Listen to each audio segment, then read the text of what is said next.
CC camera ফুটেজের একটি ছবি, যে ছবি দেখে আর কার্যত স্পষ্ট হয়ে যাবে যে মন্দির থেকে কিভাবে মূর্তি চুরি গেছে। দেখুন সেই ছবি।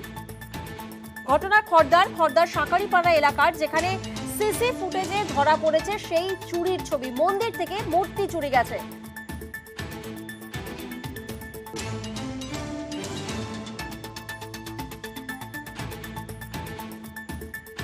সিসি ফুটেজে ধরা পড়েছে সেই চুরির ছবি। দেখুন মন্দির থেকে কিভাবে মূর্তি চুরি করা হয়েছে। খড়দার সাঁকারিপাড়া এলাকার ঘটনা।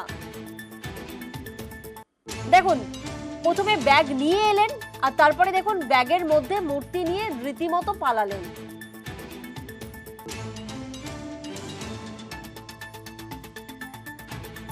দেখুন গোল মার্ক করে আপনাদেরকে দেখানো হচ্ছে যে খালি ব্যাগ নিয়ে কিন্তু তিনি আসেন। যেভাবে ব্যাগটি ঝুলছে ওনার হাতে সেটা বোঝাই যাচ্ছে যে ব্যাগ খালি। আর তারপরে দেখুন ব্যাগ ভারী বোঝা যাচ্ছে, তিনি রীতিমতো ব্যাগ নিয়ে হেঁটে দৌড়ানোর এক চেষ্টা করছেন।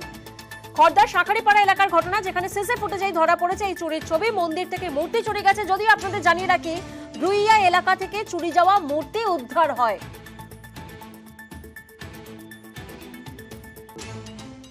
একটা মন্দিরে ঢুকে গেল হট করে, আজকেই চুরি করে নিয়ে চলে যেতে পারে কি? এই জিনিসটা হতে পারে? 5 জন আনাজকার ছিল সেখানে বসে, তারা কেউ দেখলো না, হঠাৎ মন্দিরে ঢুকে গেল, জিনিসটা করে নিয়ে চলে গেল। আমার টোটো যদি না যেত আজকে ধরা পড়তো না।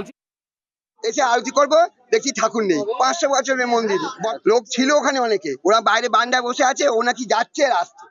ওনার বক্তব্য অনুসারে যে ওই জায়গার পুরোহিতের সঙ্গে নাকি ওনার কিছু একটা প্রবলেম হয়েছিল, বলেছিলেন হয়তো যে এই সময় ঠাকুর দেখা যাবে না বা কিছু। উনি বলতে চাইছিলেন যে আমি সেই বেসিসে তুলে দিয়েছি, আমাকে যেহেতু দেখতে দেয়নি সেই জন্য আমি চুরি করেছি। এটা ওর বক্তব্য। ইনভেস্টিগেশনের ব্যাপার আছে, আমরা দেখছি। অ্যারেস্ট আপাতত একদিনই আছে।